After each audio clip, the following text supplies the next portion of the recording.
Watch!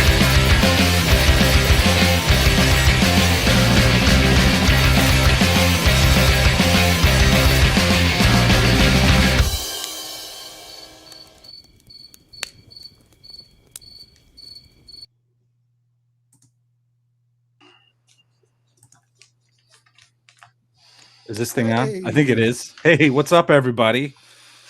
Welcome back to the second watch, y'all. They're already talking shit in chat. I know. I think I started something. So yeah, it's all about me telling a story that never ends. My stories end. I lose interest. God damn. Like I walk away from my story. You're a good storyteller, though. You know how to captivate and land the plane, which those are two different arts, when it comes to storytelling. So we all know who the brains is here. Matt, welcome to your show, the show. Yeah, the show. I see Grim Games. Hey, good to see you, man. Got my copy in the mail, man. Looking good. What else? I see Ultra. All Mice Die. Good to see you guys. All Must Die. Whoever that guy is was talking some shit. I don't know. Doc Flamingo, good to see you, brother. Disco coming in strong. $5 super chat. Yard Dog. Wait, I'm sorry. Go ahead, Gary. You're supposed to do it. You can do it. Okay. You can do it. All right. Yard Dog brothers and swords sisters. End of a good week. Hope everyone is doing well. Rocket fuel on full burn. Now entertain me. Well, I hope we do. I've had a rough week. But it's just been very crazy at my really real job. And I think I'll have a little reprieve next week. So, but good to see everybody. This is the best way for me to wind down. We got some stuff to talking about today about the old Dungeontubing. But before we get into that, Brian, good to see you, man. I know you're here wounded. How are you doing? I am doing all right with my immobilized thumb reconstructed with zombie ligament. And, it's just part of the game of life. Everyone's body eventually breaks down over time. I've just chosen the circumstances upon which mine does, which is 18, 19 years of Brazilian Jiu-Jitsu. So it catches up with you. So there you go. This is my first social all week. I've been cooped up all week with my wife. She's been a superhero. So I just want to point out the humble brag. It wasn't, I got up and I slipped a disc because I'm old, or I lifted something wrong. Nah. Just like, I was just doing some Brazilian jiu-jitsu. No big deal. Do you remember who was it that did, was it Kinnison that did that old bit about Jim Fix and Yul Brynner? I don't know if you remember that, where Yul Brynner's driving home, smoking cigarettes, drinking whiskey, bitches all over him. I don't think that was Bill Hicks. Jim Fix jogging, and Jim's going to stay alive his whole life because he's going to get his 20 miles in a day, and Yul passes him, fuck you, and Jim Fix dies of a heart attack exercising. Yul Brynner's got 5 years on him. Good job. Healthy living, Brian. Good job. I know the joke. I don't think that was Bill Hicks. Brian's healthy, but I'm a let's have fun kind of guy. So yeah, I'm just Well, like we agreed, I'll have some extra hydrocodone probably for Texas. I'll just pass them out at the table. So Box of RPG, good to see you, brother. And yes, thank you for reminding me to remind everybody to hit the like button and subscribe. Speaking of subscribers. We got like 33. This channel got 33 in the past week. This is kind of ties into our main topic, because it's been kind of nice, slow growth. Past couple weeks though, maybe about a month or so, it's been just hovering. And then I put out a video, the first for Gods of the Forbidden North, and like all of a sudden just so to everybody who's new, welcome. I hope you enjoy the show. Hope you enjoy the content. But I also want to give a big thank you to everybody who's watching and liking and subscribing and sharing things around. It really means a lot. So news. Well, let me show my book real quick. This is Up the Living Darkness, Volume 1. It's that drive-through. It's just soft cover, no hardcover, but 131 pages, 4 adventures for your Shadow Dark games. Go check that out. Mercurius, thank you very much for the super chat. Good to see you, brother. Robert Santon, I see you in the audience. Just want to say quick hi. Hello. Let's see. I don't know. What other We're news good. do we have? None. Anything? Oh, I got some news. I Bring actually it. have some news because this was part of the end of my week that actually helped make a good. So every other Thursday, we're in Chubby's axe game. And last night was a lot of fun. There was almost a TPK. My character survived and made it home with a very expensive 7,000 gold piece pearl. So that was exciting. That was a great start. That was a great start to my weekend. Rob Santon, $5. Always appreciate your time. Hey, we appreciate your time here, man. We appreciate it. Your super chats go to support our trip to North Texas Con. So we really do appreciate it. We got Mythic Mountain RPG in the house. Good to see you. Good to see Primeval. See all of you. Congrats on the haul. Yeah. Some people are still salty about it, but hey, So I let me don't know give you what. some fucking context for this bullshit that's just fucking falling out of Matt's mouth like he can't control it. So Good to see you, Melkor. we actually found this. Hey, what's up, Melkor? We actually found this pearl last session. We could have. I didn't ask you to comment. We could have sold it. Some of us could have leveled up. Would have been nice. Would have been fucking great. But Matt's like, no, it's got inscriptions on it. Let's save it. So the way everybody always agrees with Matt, because if you don't, you got to talk about it for like a fucking hour. So we decided not to sell it because we wanted to play for the last hour instead of talking about a pearl. So this week, brand new character. His character died. He's got the pearl. I make a muscle guy. I make a fighter because we're low on fighters. And I tell everybody my job is to kick ass. Point me at an enemy and we're going to go. Well, the fucking new guy in the game steps on a portal and gets zapped away. And everybody just stood there except for me. I fucking dove in like a bro. Like a bro. I jumped in the portal after him. When I got there, there were kobolds. I drew down. We got killed. We died. And then after everybody was dead except for Matt, he leaves the dungeon, sells the pearl, takes all the gold and all the fucking XP. And that's some bullshit. That is some fucking bullshit. I have a reason for it. I'm going to because you're get a greedy bunch fuck. Of I want to get a bunch of dwarven mercenaries, and we're gonna go back to that dwarven readout. We're gonna get it all nice and set up, so we actually have a base of operations out in the desert. I wasn't convinced we were gonna, but it was what it was. It doesn't I don't matter. understand Everybody why everyone died just except jumped. for Matt. And but I laughed harder than anyone. So $2 from Jeff of Tennessee Tabletop Tavern. Hopefully you picked up a few from our stream. Yeah, I saw you guys had your first stream tonight. Sorry I couldn't be there in the chat. Friday nights are kind of tough doing family stuff, but got another super chat from Agile Monk. $5. Thank you, sir. Lord Mattias, Gary, and DM Cloaker. Good to see you all. And know you great folks are far from over. Yes, the Dungeontubing thing. No, I hope so. Yeah, okay, let's get back on topic because evidently people care about this. And I saw a couple of videos. So the question tonight is Dungeontubing dead? Who wants to go first? Well, I've been watching a few videos as well on this. I mean, there's some of the bigger names have been calling it quits.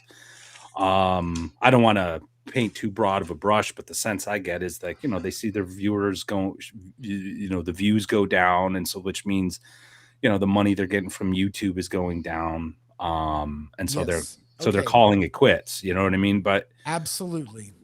Yeah. And that they're in like, so here's how I see it. Okay.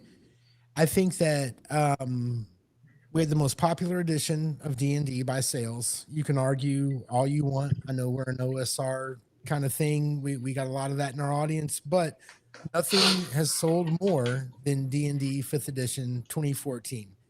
Pandemic hits. We have the generation below us, Mm-hmm. right? The Mm-hmm. millennials and Gen Zers.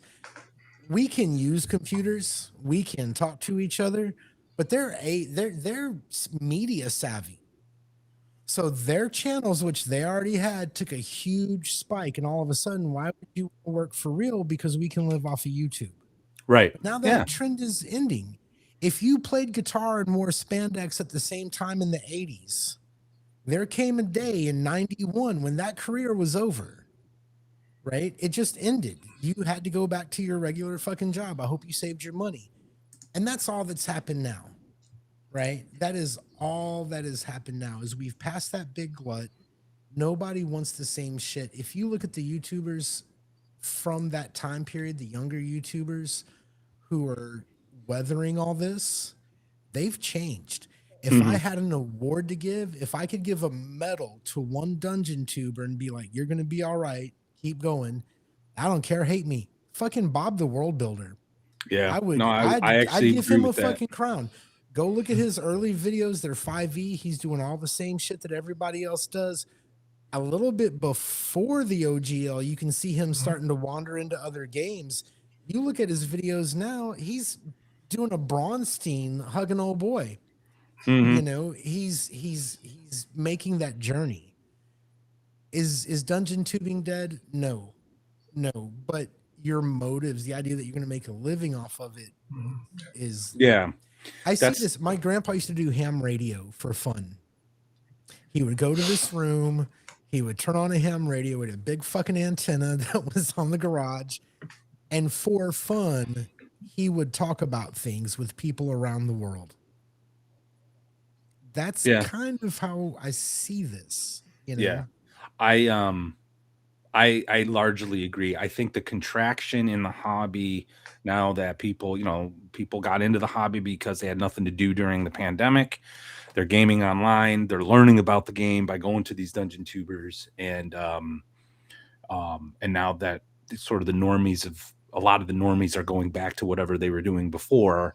Some have stayed, obviously, but not everyone. I think the contraction in the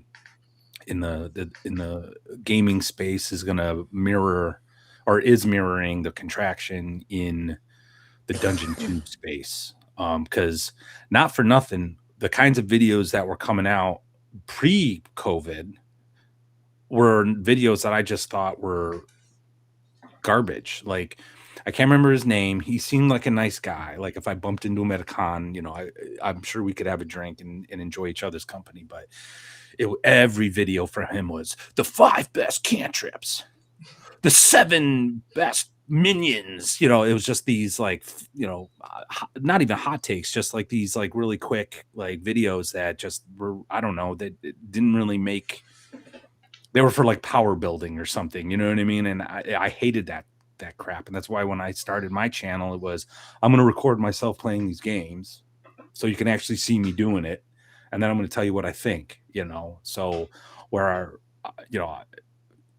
those 5 best whatever videos just sort of felt like, he was reading the book and making like some sort of like an opinion, you know what I mean? Anyway, I just found the content garbage. So now I agree. I think people are starting to look elsewhere, but I also think it's becoming more niche. I think you're going to have enclaves like you have like the 4D guys. They have a following, right? And they're going to like Crispy's channel. They're going to Bacon's channel, digging up old videos from what's his name's channel there. But anyway, it's things like that. I think that's what you're going to see, very much like in the hobby space. There's these niche games that are going to have a following. No one's going to, make tons of money, but they're going to have like this following. So, hold up. $10 from Robert Stanton. Thank you, Gary Lewis. This one's for you. Fuck yeah, Robert. I don't know what I did now to I have make to you pay him? happy. I don't know what I did, but I'm just going to keep on being me. And hopefully another thing about the dungeon tubers, and I tell you this, I preach this.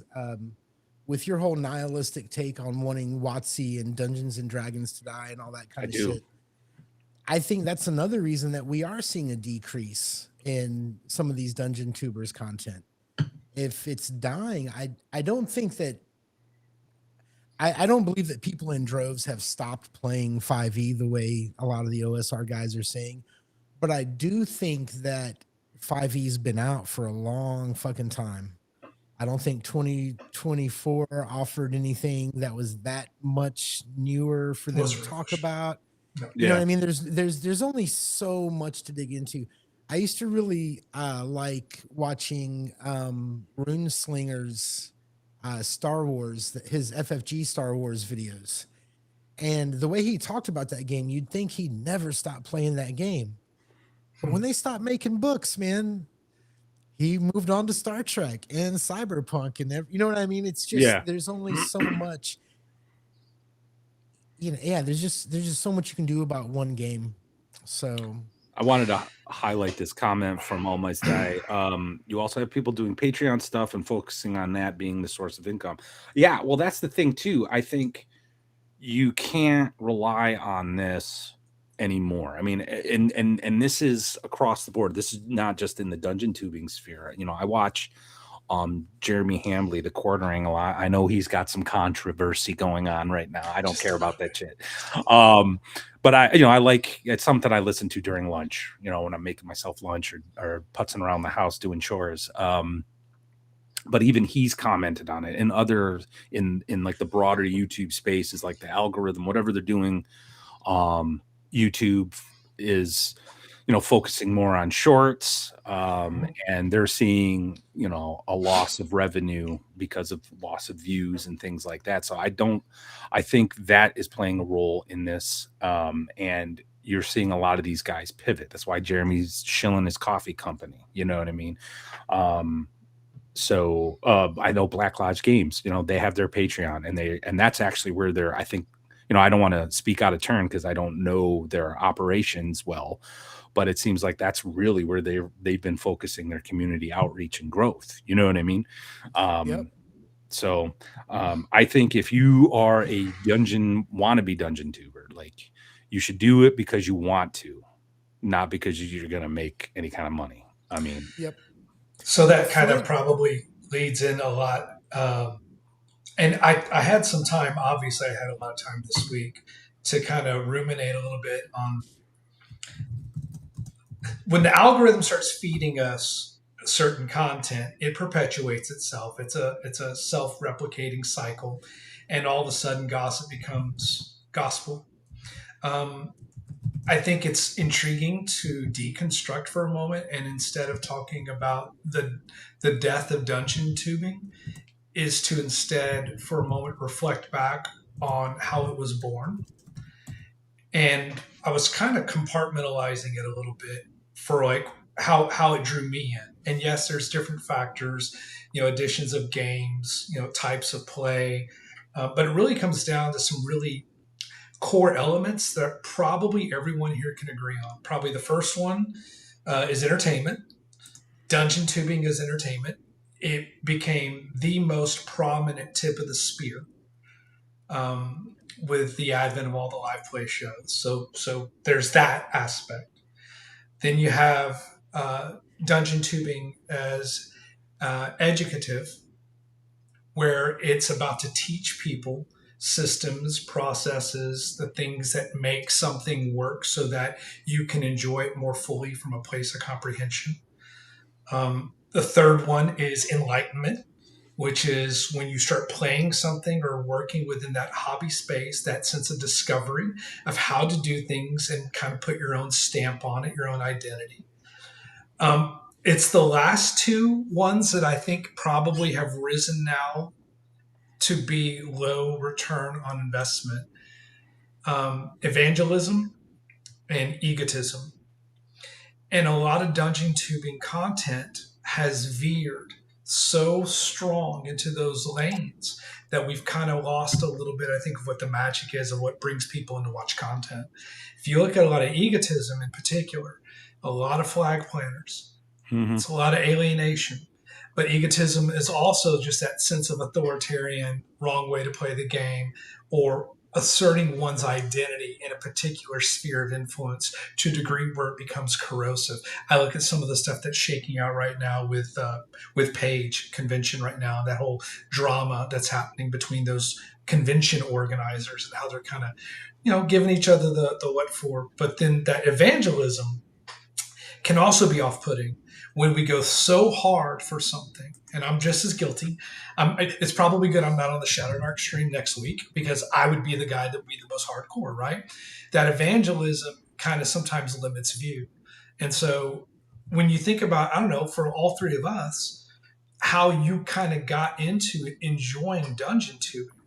Was it education? Was it enlightenment?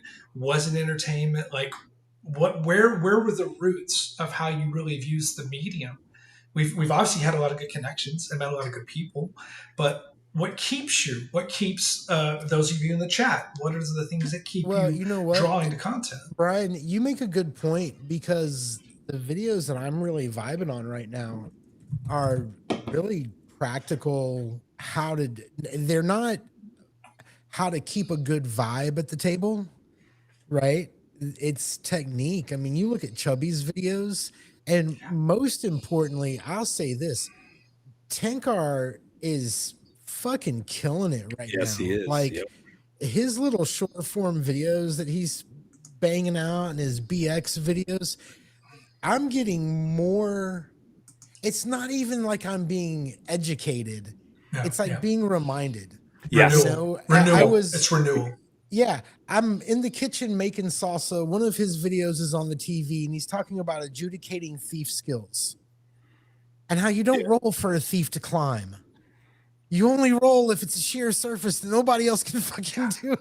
And it's like, oh, that's right. That's right. Revelatory. Right. Oh yeah, his saving throws. You're like, I've been doing it's not that I've been doing them wrong. It's just like, oh, that's right. That's right. Hiding shadows is a magical power.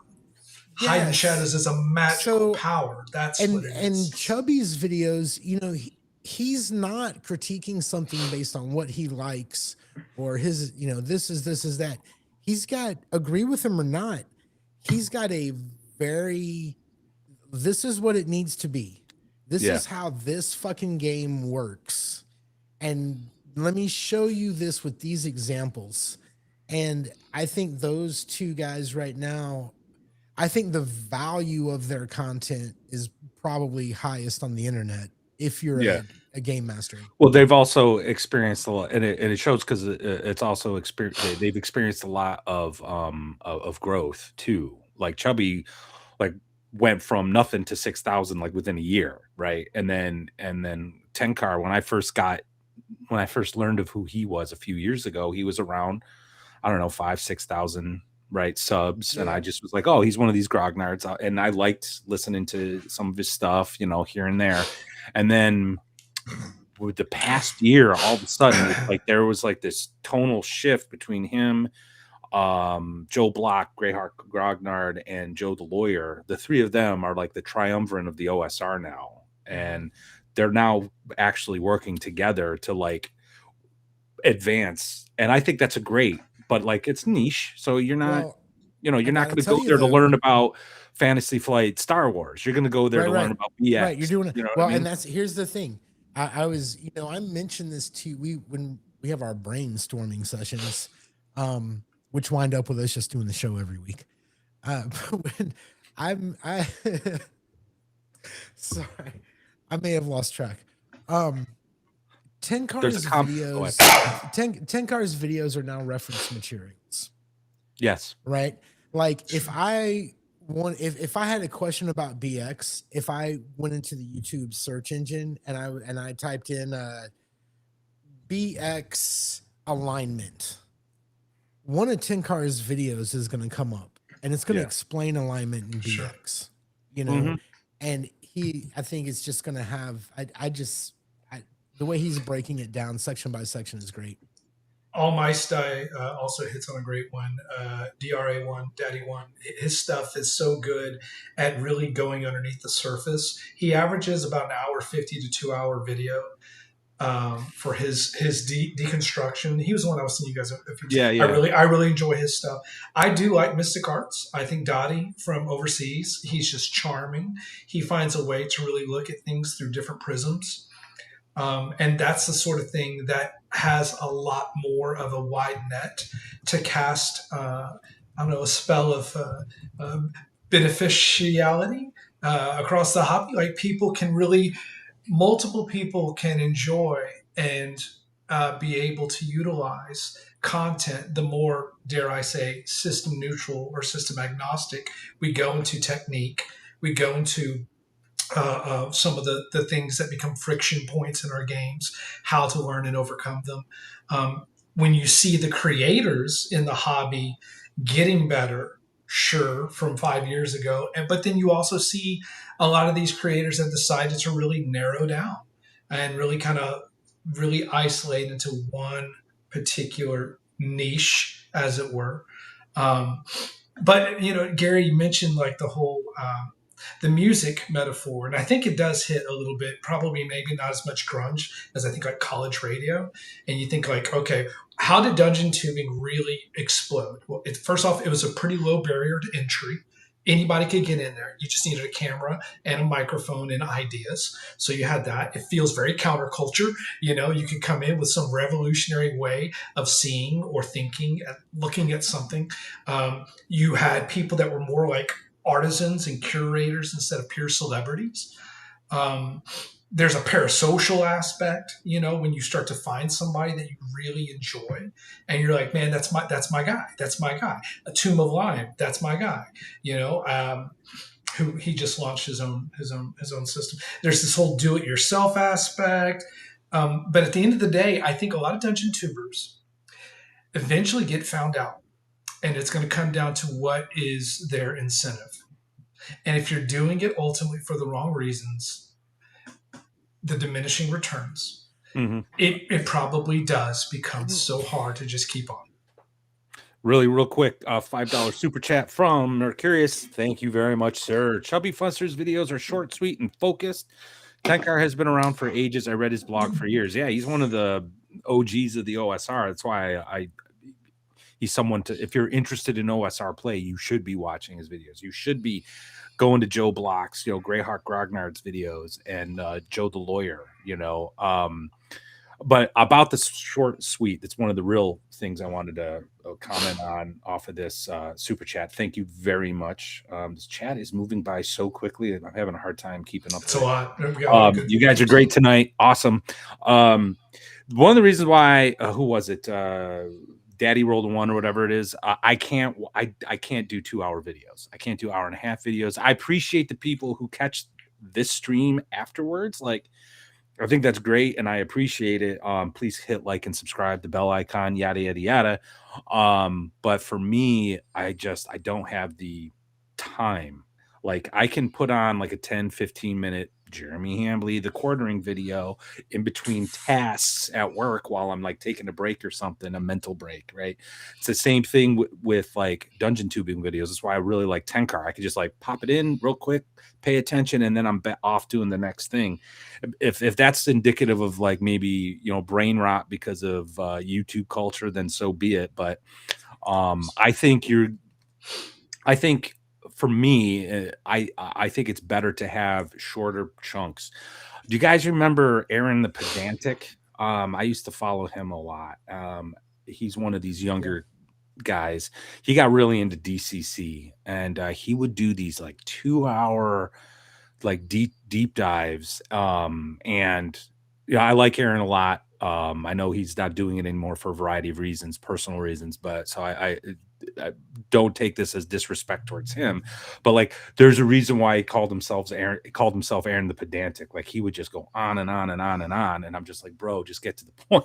You know what I mean? Like, I like your takes, just get to the point. So I don't know what the chat feels about this, because we talk about this off camera a lot, where I'm looking at the algorithm and I'm trying to like figure out how should we do things. I've been doing the shorts thing for a bit, and and YouTube Matt, seems to like it. And then I do a video, and people really like that. So my thought, well, no, I'm just curious. Like, do people actually like the YouTube Shorts? And I'm not talking about mine. I'm just saying in general. Like, what are people's thoughts on that? Like, well, and I also, Matt, I got to tell you, man,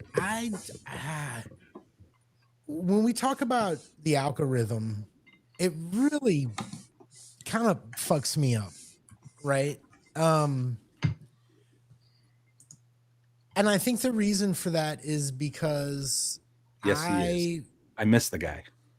I like getting together with my friends and talking about games, and we've been able to leverage our simple little get-togethers into this thing where we've built a community and we've met some really great folks and we've made some really good friends.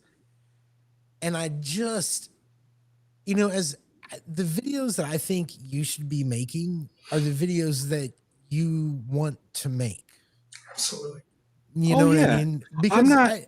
I just don't misunderstand me. Ooh. Don't misunderstand me. I'm not trying to pander to anything. I know. I'm just asking about, because like I'm spending $19 a month. Okay, I don't think people give a fuck about the shorts.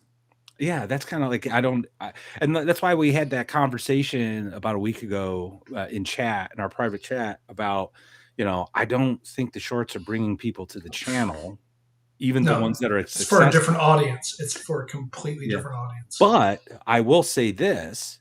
I do think it's great advertising for the people we have on the show who are trying to shill something.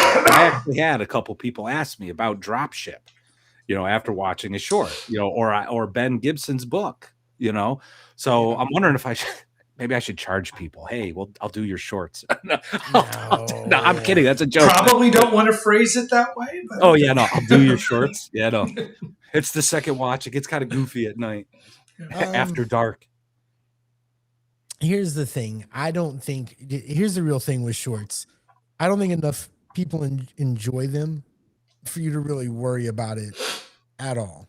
You know what I mean? Like if you want to run it through AI and pull some shorts out of there, then do that. But I think it should be like making toast, right? Like I think you should just fucking put the video in, walk away. Oh yeah, come back when the toaster pops up, put them out, and that's why the AI bot that does the clipping for me is actually worth it, because I wake up tomorrow morning a little hungover.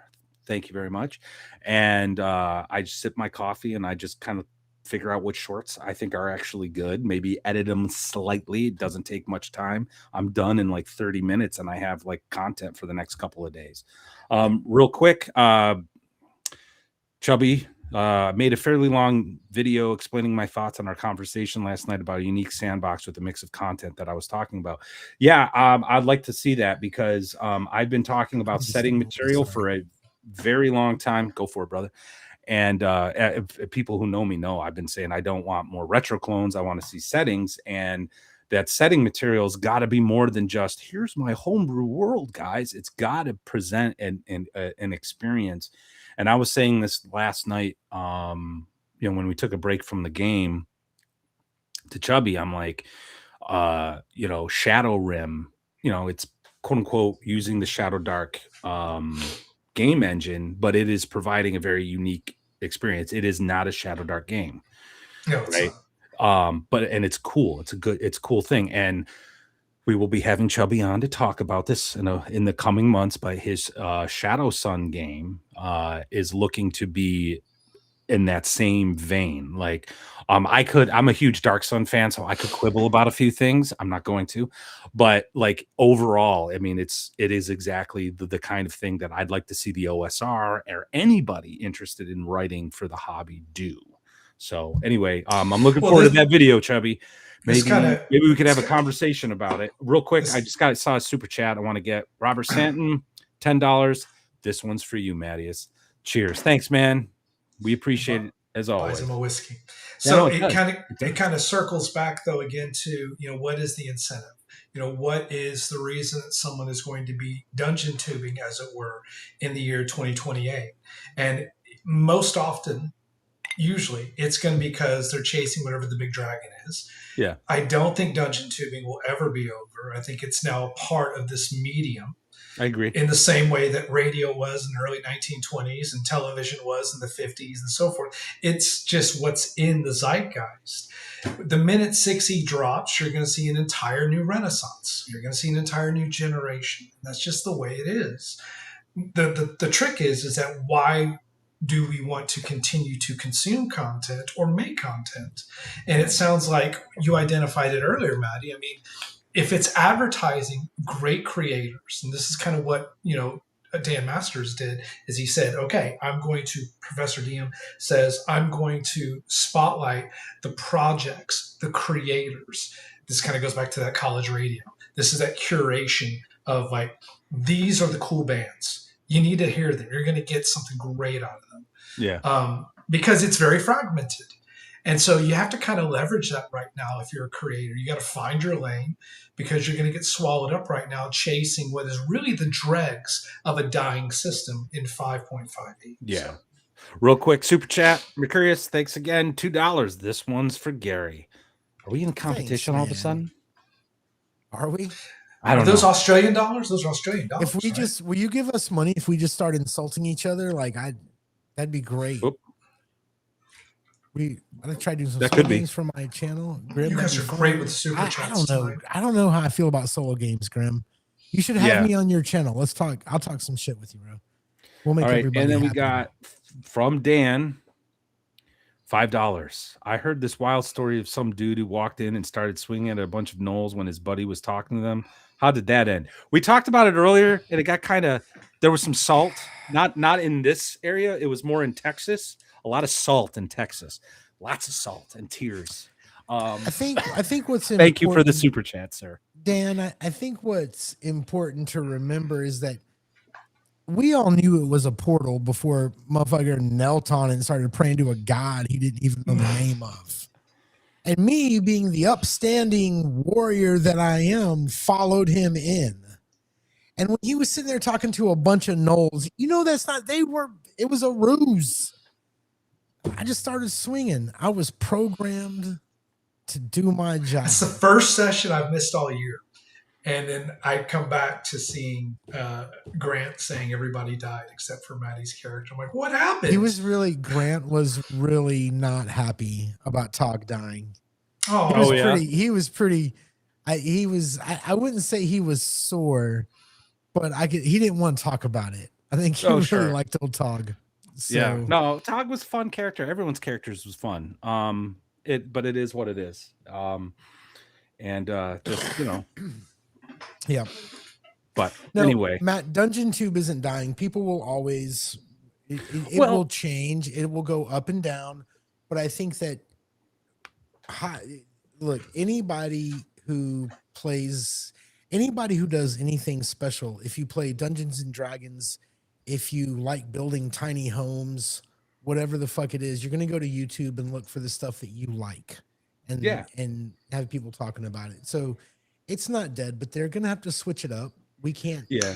Well, I think that's why I'm in complete agreement with you. I think you're going to see people just having, it's just going to be niche. It's going to be just like what's going on in the hobby in general. There'll still be people playing 5e or whatever whatever garbage WotC wants to spit out.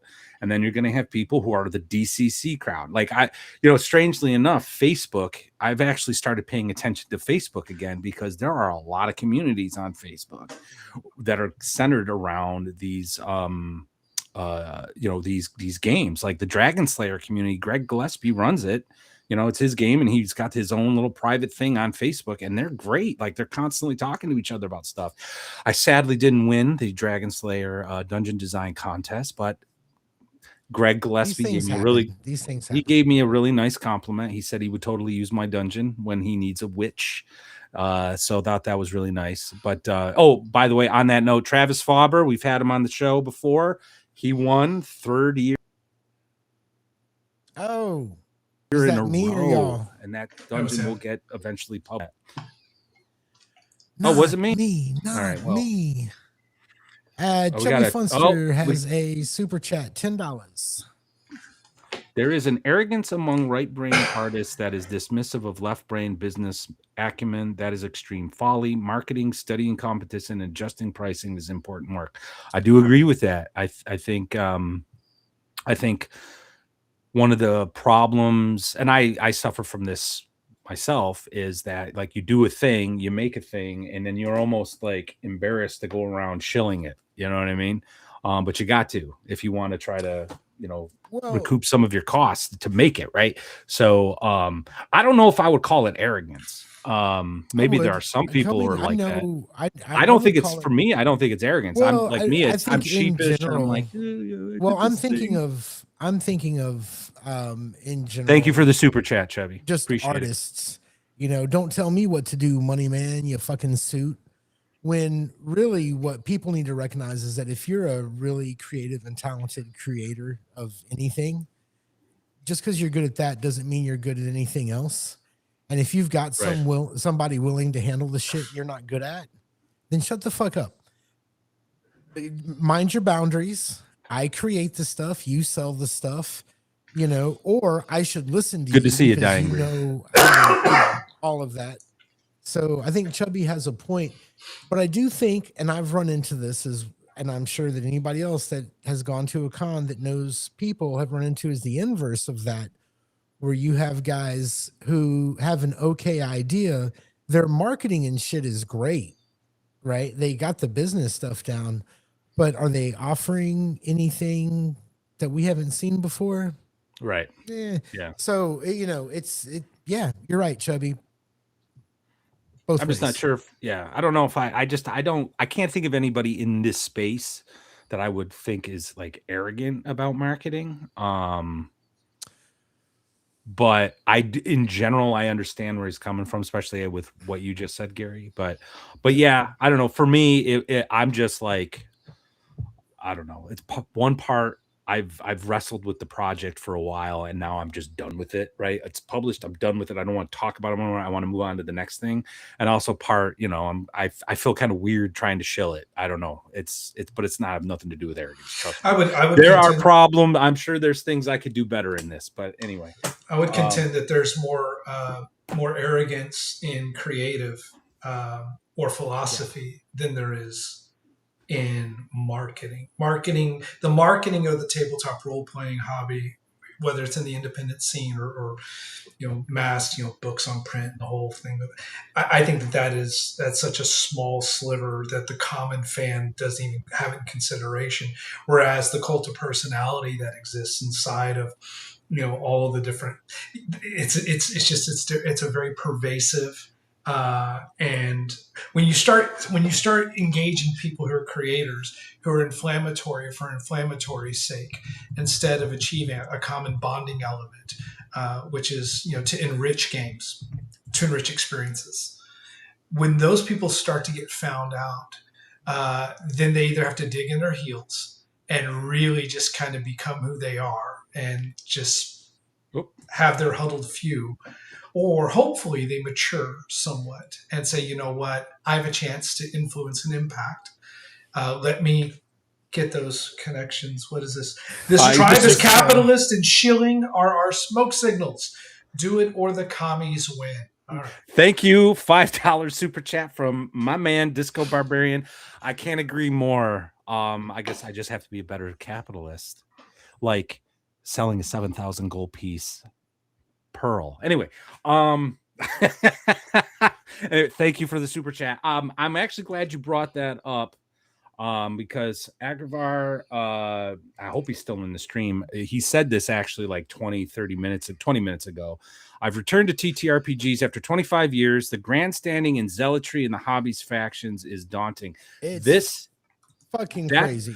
That shit I think is actually the real poison in the hobby. If I were to, say anything, I just don't understand it. It's elf games. I get like you are trying to have a brand or you're trying to do a thing to ensure people keep coming to your channel and giving you super chats and giving you money for the memberships, going to your Patreon, or whatever it is.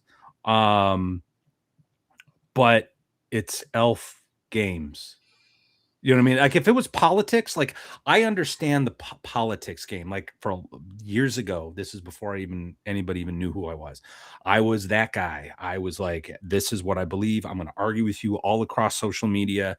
And I was this close to starting up my own channel. I would have been, you know, this isn't meant to be a humble brag, but like I've communicated with guys like Jeremy Boring, for example, before he was Jeremy Boring, things like that. But I didn't want that aggravation in my life at the end of the day. But I understand that level of tribalism because it's politics, and politics has a direct impact on our lives a lot of times. So I get it. But in this space, I don't understand it. I don't understand getting all up in arms and yelling at people because they don't play the same game as you, or they play the same game as you but differently. I just don't get it. Let's see. Learning you are not in charge of how other people spend their money is key. I would never back a Kickstarter at 1,000 to put my PC into a game, but I have 2 people who pledged at 1,000. Oh, that's cool. I agree. But anyway, yeah, that's just my take on that. On that. So I don't know if someone's tribal whatever is your thing, cool, you know. But I don't think we need to be dicks about our ideas. I don't know. No, I think it's okay to have like your little tribal club that like I like playing BX rules as written, which we're going to get into in a little bit. Because we talked about an intervention for Gary. Tonight might be the night. We might need a little 20-minute intervention. We'll see. But I think it's fine to have your group of guys that wants to do things a certain way, right? Like I very rarely disagree. Well, pick your faction. There's a lot of truth that they throw out there, right? And I don't disagree with a lot of it until they say, or else. This is the way. It's the only way. Is there an example? Do you have a good example that I don't want to. I don't want to. The prime example would put a target reticle on our back. I'm not worried about being a target. I'm not worried about being. Well, no, I'll tell you flat out what it is. I'll tell you flat. Almost everything I see when I see a browser post, like I agree with 9/10 of fuck. I agree with 19/20 of it. You know what I mean? Like I agree with them a lot until, and if you don't do it my way, you're gonna burn in hell. You're gonna burn, and it's just like I can't.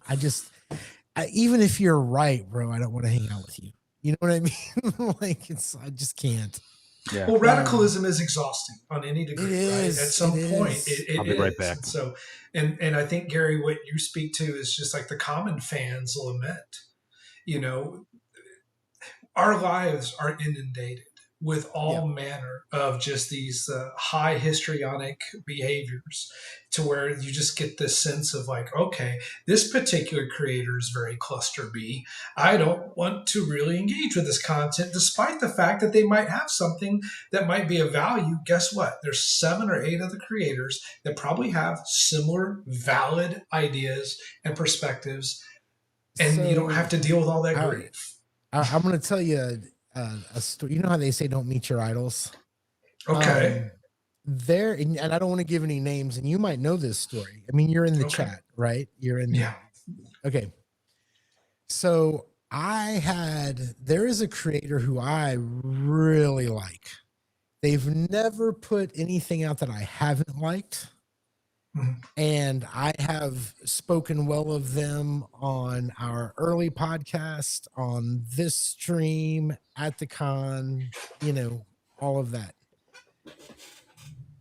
We don't agree on anything.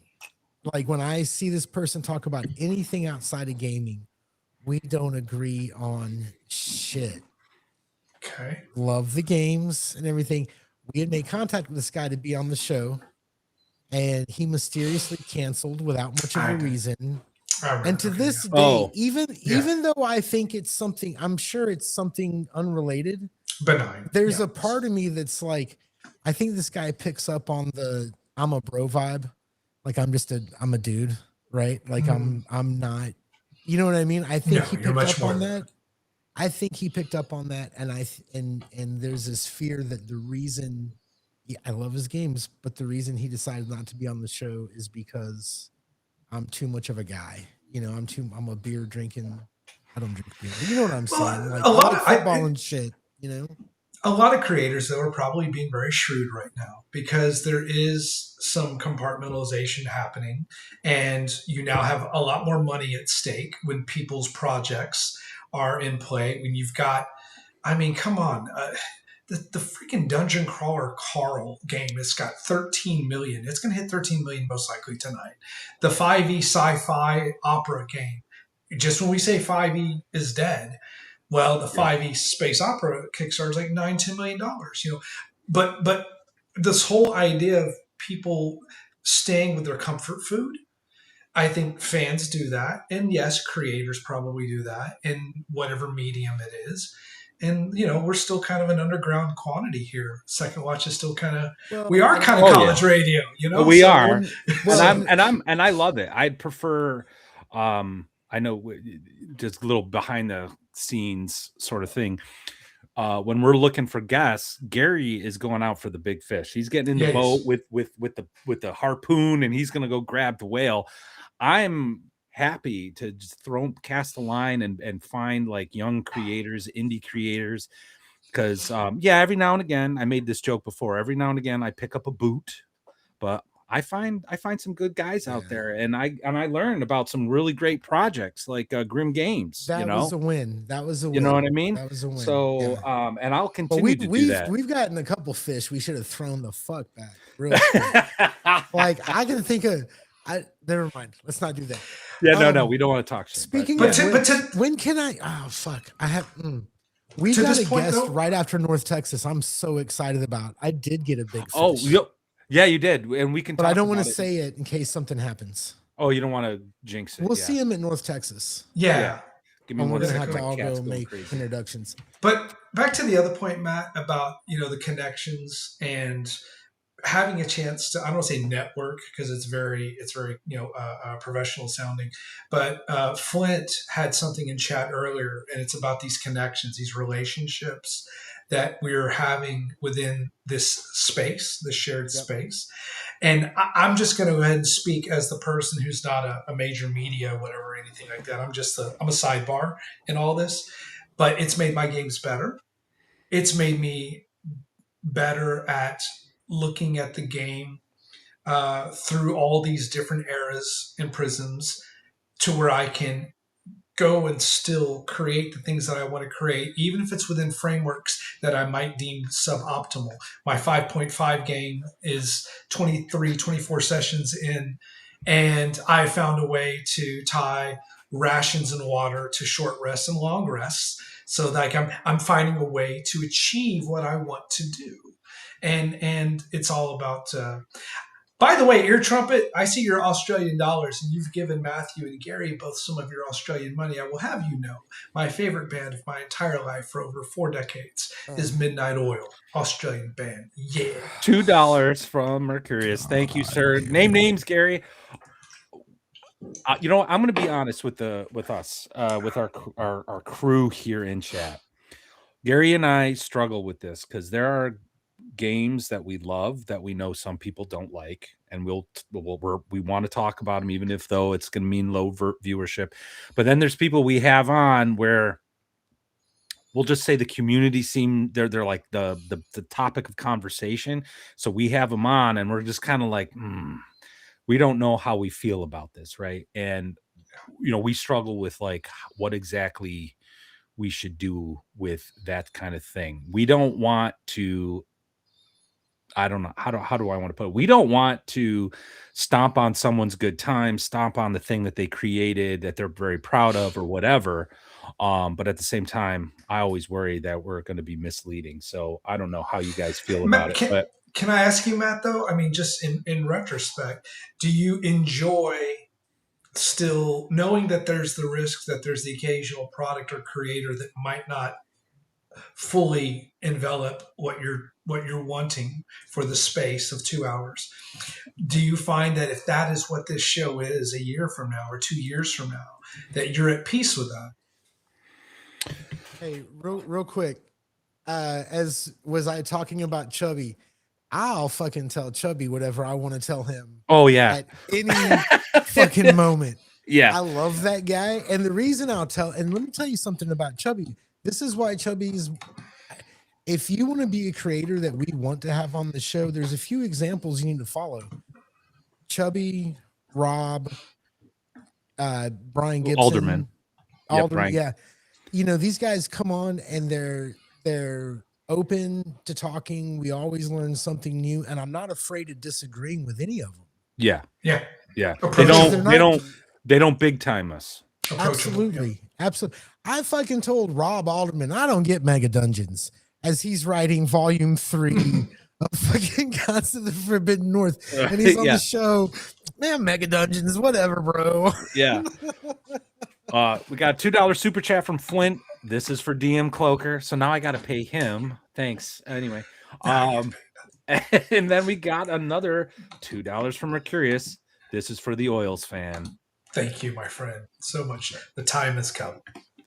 I think, you know, Matt, here is the thing. And I think what you're getting at is that sometimes, well, I'll say it flat out. Me and you don't always agree on games. We don't always agree on products. Correct. And sometimes we have had on, I think, 2 occasions now, 2 separate occasions, we've had a guest on the show who was just fine as a person, and I think we disagreed on the actual product. And we've had this behind the scenes talk about, if we have this person on, are we basically saying, I like your shit, right? Go forth, and all the people who watch the show should buy your stuff. You know what I mean? And I don't really want to be a review show. Like, if we're going to get deep into your product, fucking send me a review copy, because I want to know what I'm talking about. And there's no way I can buy every game by every creator that's right. You know, that comes on the show. I think it's safe to say if we do dive in, it means we're excited about it and we like it. You know what I mean? But I prefer to be, like I said, like we said earlier, like the college radio, like these are this is what's going on in the indie scene. Go check this stuff out. That maybe it's for you, maybe it's not. You know what I mean? And that's what I like. And that's why I hope people understand that's what we're doing here. And I hope, you know, would it be great to have 20,000 subs? Sure. But I'm perfectly comfortable with where I'm at, steady growth, that kind of thing. And I love all you guys, because we would not be here if it wasn't for you. Like, I think I said this 6 months ago when we did our year in review perspective or whatever. I was just like, if this wasn't fun, I'd stop doing it in a heartbeat, because I have way too much stuff going on in my life. You know what I mean? Yeah. Well, I know. And I'm here because it's great talking to everybody, meeting new people, meeting new gamers, gaming with some of you guys, seeing some of the new products that are coming out. I mean, I think the indie scene is thriving. Yeah. And I think I don't think 6th edition is going to be a good thing. And I think this just means the indie scene is going to be even better because of it. So apparently I have to pay Chubby now. $20 super chat from Robert Santon. Thank you very much. But this is for Chubby. You do understand he's made a lot of Shadow Dark money, right? He should be paying us. No, I'm just kidding. I'm kidding. Thank you, sir. We appreciate it. But yeah, anyway. Oh. Hold on a second. It is my birthday in 30 minutes. That's been a great ego boost tonight. To keep from getting a big head, I will go look at my Patreon post with 4 likes. Well, happy birthday, brother. Yeah. We love gaming with you. We love reading your products, and looking forward to having you on the show in the coming months when the Kickstarter goes off. That's the difference between the channels that will keep going. Like, look, dude, we're going to do this for a while. The fact of the matter is anybody can say, I'm going to do a YouTube show because I want to publish and I'm going to do this and it's going to be this. But the fact is we get together on Friday nights and we drink and we talk to people we want to talk to that we wouldn't get a chance to talk to. You know what I mean? And we hang out. This is our old man social time. Yeah. And our social time has grown to encompass these other people that show up all the time. The reason our show won't die is because we don't need anything from it. Yeah, we don't need it to live. We don't need it to live. We need to be able to communicate with each other. Yeah. You know, and it's great now that we've been able to expand this, but this isn't my job. Yeah. You know. Well, that's why the question I was saying is like 2 years from now, what does a second watch, episode look like? I'm going to go out on a limb and say it's going to still be more about what it is now: relationships, systems, reviews, assessments, feedback, I think disagreement. It's going to be more the same. However, I am pushing for all of us to up our game when it comes to equipment and backgrounds. We'll talk at North Texas. Yes, we will. Well, yeah, North Texas. And this is, I was talking to my tax person. I could totally take a right. Oh, God, yes. Any chance I can get to not pay the federal government, I am happy. So North Texas Con is not just a fun time for us. It will be a business discussion. So looking forward to that. $2 from Robert Santon. Again, chat is cheap. God help me. God help you, sir. We appreciate you, man. Thank you very much. Thank you very much. Every time Robert's on, I always ask, is he going to North Texas? And I never remember the answer. Yeah. Are you going to North Texas, man? I think I've also asked, Robert, did we meet you at North Texas? Are you the guy that we played Walking Dead with Alderman? Was it him? No, I don't think that was him. No. I think his name was Charlie. His name was Charlie. Yeah. There was another dude. Anyway, never mind. That was it doesn't matter. Now, is Dungeontube, let me tell you what Dungeontube is going to die. You ready? Pretty Girl Dungeontube is going to die. And I think it's a real shame. Because if we'd had Pretty Girl Dungeontube in the 70s, it would thrive. Oh, yeah. Right? Well, the problem with Pretty Girl Dungeontube is that they're not. We got to pretend that we're not watching. Well, we got to pretend that we're not watching Pretty Girl Dungeontube because there's a pretty girl there. We got to be all like, "Oh, I like the shit she's saying." No, I'm happy. I'm happy to say, I think that what you call Pretty Girl Dungeontube would also there's big talk about backgrounds from this guy with the big Texas Christmas saguaro. I'm working on it, bro. I'm working on it. It's coming. It's coming. So what you call Pretty Girl Dungeontube, I would probably maybe make it even more generic. I think performative Dungeontube will start to decay because you've already seen about the best of what it can do, which is not really represent the medium the way it's supposed to be. It's just entertainment. I think the Dungeontube that's dying is the Dungeontube that was tied directly into 5e. Yeah. And I think that's dying because there's only so much to talk about. Yeah. Unless you're going to do the 5 best this, the 7 best that. And absolutely. And a lot of the other advice that's out there, they're trying to make 5e something that it's not, like the story gamey type stuff. And that I don't know about the most recent, what was it? Wizards did that live play. What's it called? The Dungeon Masters. And I caught a clip, Nerd Cognito. And oh my God, it literally is the meme. They're talking about weird sex shit. And I'm like, that no one wants that anymore.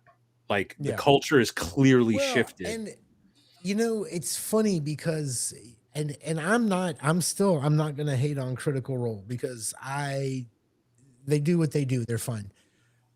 But in those early days of Critical Role, when I like during the pandemic, if I put it on and listened to it while I was doing something, that was they were jokes, but even they had a limit.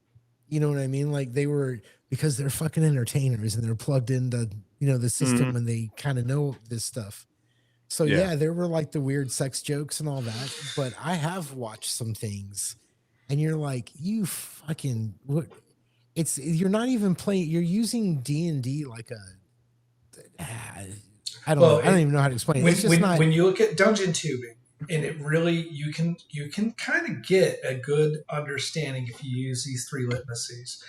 We know that in that case, for WotC, it's dungeon tubing as branding. All right, that's all it is. It's just pure branding. You might as well just go ahead and have a steer and just put that on the Astrion actor. So there's the branding piece. There's dungeon tubing as identity.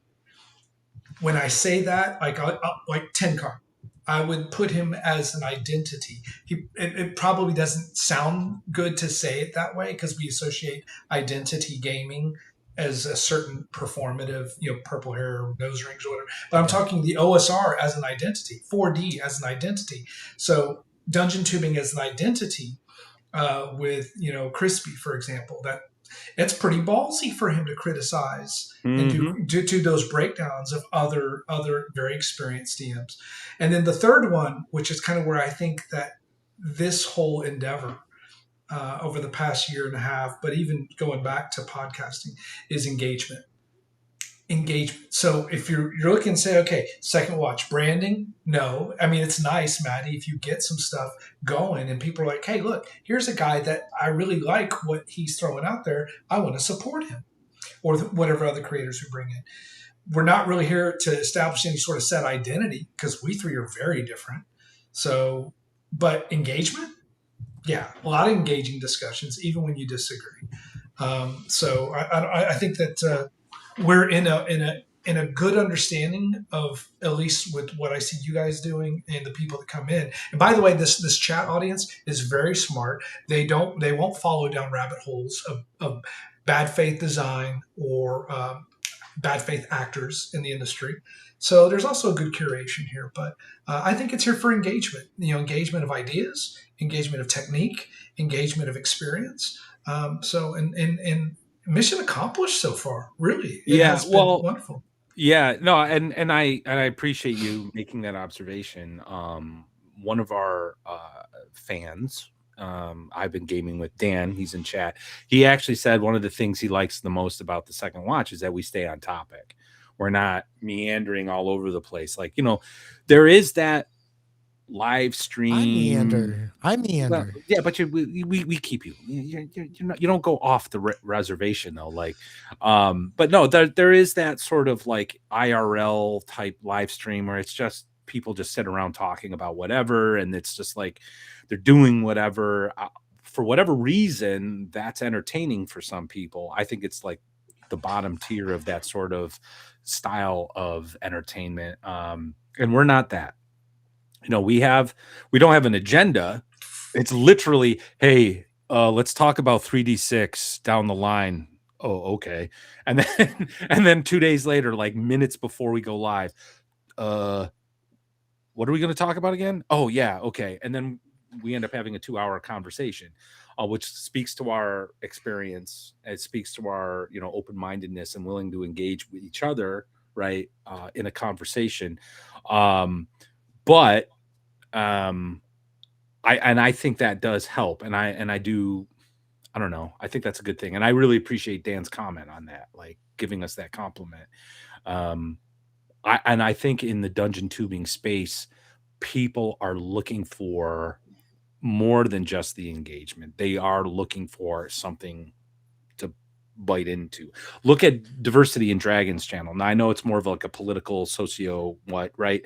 But that's the niche he's chosen, right? And he sticks to that for the most part, so what you're getting when you go there, right? So I hope people feel the same way when they come to the second watch, or when they go to one of the videos I make, like it's going to be about this thing that I've been doing, right? Or whatever. So, three channels, three Desert Island Dungeontube channels. If you get to keep 3 right now, and none of us can choose Chubby because we would choose Chubby, but because he's here and it's his birthday, we have to. And we got to give him some shit. Yeah. Okay. So if you could take 3 channels right now that are just going to be your go-to, your meat and potatoes for the next year, you think you're still going to be watching their content? My channels are going to be. So you're going to be like, the fuck, what?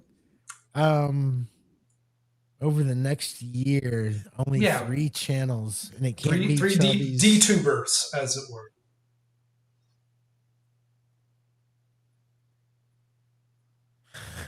Oh, I thought I froze. Gary's just thinking. Okay. No, Gary's thinking. I'm having to think real I fucking hard. thought I was frozen because I'm like, no I'm one's having to think moving. real No hard. one's saying anything. Okay, here, I'm gonna start with one. I'd like some time to think on my other two. This is Go for it. surely for entertainment value. Yeah, let's talk and about because it. I enjoy the topic. And I'm amazed at how much mileage he gets out of it. Mr. Welch's Mystara. Welcome to Mystara series. There's like three, and I'm also a little behind the scenes. If I ever pick a fight with Matt, I'm gonna be like, "What are you talking about? Remember this?" Because I was like, "Hey, maybe one day we should get Mr. Welch on and talk about Mystara." And Matt asked me, "What are you gonna talk about?" Motherfucker, we're gonna talk about Mystara. Mystara. What do you think we're gonna talk about? God damn it! I was pacing in my living room. This guy's trying to drive me crazy. Anyway. My first one is going to be Mr. Welch's We should do a Mystara behind channel. the scenes video. So let's unpack that, because I think this kind of gets a little bit to the root, right? So it's a creator with a particular aspect of the game that you find entertaining. What is it about him though over others? Because there's other Mystara channels out there. I know, I watch them. What is it about him as a creator that you're like, man, I want to watch this guy next year and the year after that? I think one of the things that I enjoy about it is that while there's a lot of editing and he's doing, he's giving you the video, the still photos and all that. He's obviously not a professional. You can tell he's doing this for the love of it. I also like there's sort of running gags. If you watch our show enough, you're going to begin to think that you know us. Like we're going to, you have people that just start talking to you online or whatever. And they like, you've talked to them for a million years and you're like, the fuck, dude, who are you? Right. And you kind of get that with him and you have those in jokes. So there is a sort of personable, and I like Mystara. So I like Mystara. Yeah. I like how the videos aren't overproduced. And, I like the little inside gags and everything. Feels analog, kind of just. It's just this analog. This dude really fucking digs Mystara. Yeah. He really, and I really like Mystara. I do too. Winona Ryder's cute. I wouldn't have picked her as my 80s muse, although I do hear she's a freak, but, whatever. Anyway, that's my first one. That's your first one. Maddie, what's a year from now? Who are you going to continue to? Oh, I'm going to say Tenkar, because he's able to say things in a way that I think really helps elucidate a lot of the OSF concepts that I've talked about myself. And he's also brings in insight as someone who's been playing BX for a very long time. You know what I mean? Because I started in BX, but then like any good gamer, I was loyal to the brand, so I moved on to 3rd edition, 4th edition, 5th edition. It wasn't until 2019 where I was just like, I'm tired of all this bullshit, and started looking backward, and that's when I discovered the OSR, right? So, but he's been playing BX, and so this is a man with wisdom. So even if it's just confirmation, right? Like when he's talking about he had a great, I think it was the D6 episode. He's talking about the subsystems of BX, and he actually brought in this really interesting insight. He's like, well, no, it's not a subsystem per se.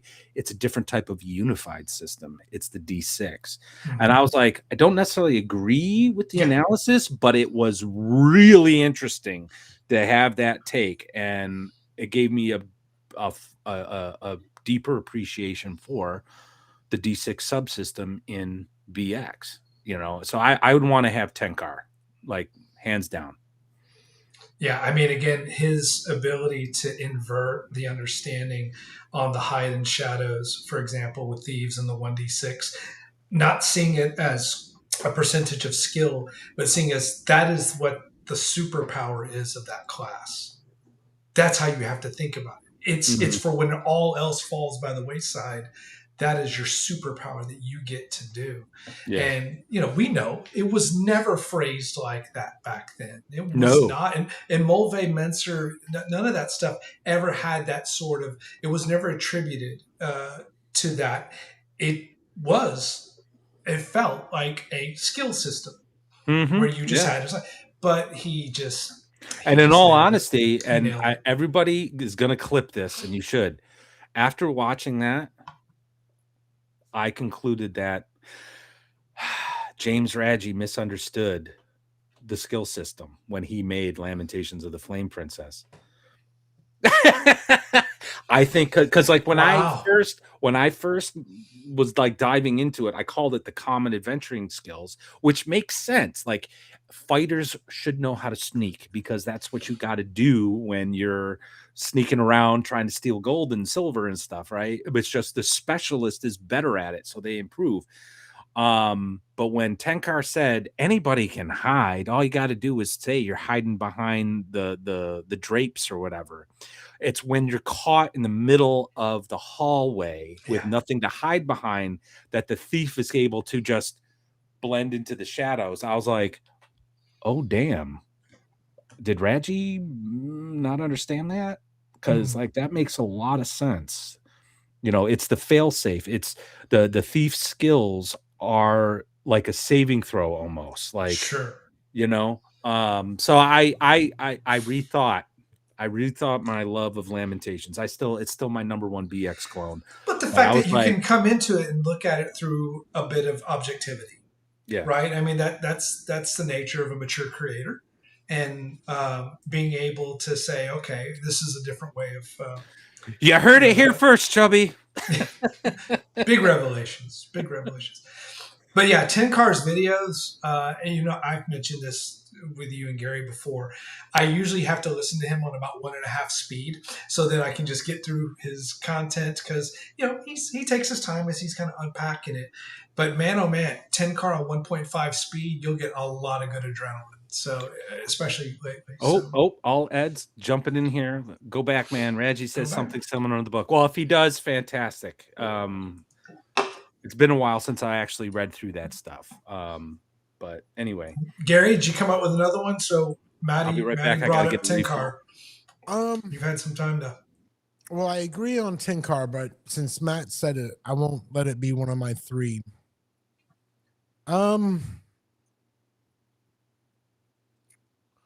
You know, it's hard because there's not a lot that are consistent. Good point. You know, you can catch them on a bad episode, one out every 4. It just doesn't stick. Sure. Well, not only that, there are some that are just, you know, you'll watch because a guest comes on. You know, like there's somebody in particular going to be on that. I'm going to watch this podcast or this stream one time, and then I'm not going to, you know, watch it anymore. I know I'll watch Mr. Welch. You know, I'm going to watch. I'm probably going to watch every new Dungeon Craft video that comes out. I find as time goes on, I agree with Professor Dungeon Master less and less. Yeah. However, I do like his videos, and I do like hearing his angle on it and the whys and hows, and you know, and it's kind of a pendulum, right? We all kind of go back and forth on different things. My dog, sorry. So yeah, I would say Professor Dungeon Master, even though I don't really agree with him as much as I used to. But yeah, you're going to go back and check in, and you're going to say, okay, I'm always going to go back. Yeah. Like, I don't. You know, I haven't been to a Fish concert since I was 22. But every once in a while, you know what I'm saying? Good analogy. Right? Every once in a while, I'm gonna check back in and I'm gonna see what they're up to. You know what I mean? I will never look into a Fish show. You're missing out. Terrible. Fish is terrible. No. I worked with a guy one summer in college. I was at this restaurant. The owner's son was in the restaurant. He's a burnout and he loved Fish, and that's all we would listen to. My friend, he's got a knife. Yeah, I have a knife. I'm about to stab you with it. Please change the channel. Put something else in the CD player. But anyway. I understand because there are certain bands. I can Fish, Frank Zappa, The Grateful Dead. I'll listen to Frank Zappa all day. I love it. You think you will? I'll find some shit. All I'm saying is that there are some things that it's almost like when you listen to it, it's like there's a joke being told that not everybody's going to get. And once you get the joke, all the shit you hated about it, all of a sudden you're like, oh fuck, I get it now. You know what I mean? And that's one of those bands. Any guy. But anyway, I just want to mention on Professor DM. I it hurts me to say this. I would not want him on the desert island. And I say that because this is how the three of us met. We were all watching his stuff. Sure. But his advice, videos and stuff, I don't think has changed much over the years. It seems to be kind of the same sort of, hey, you know, tell the story, you know, that sort of narrative thing, which is fine for certain types of games.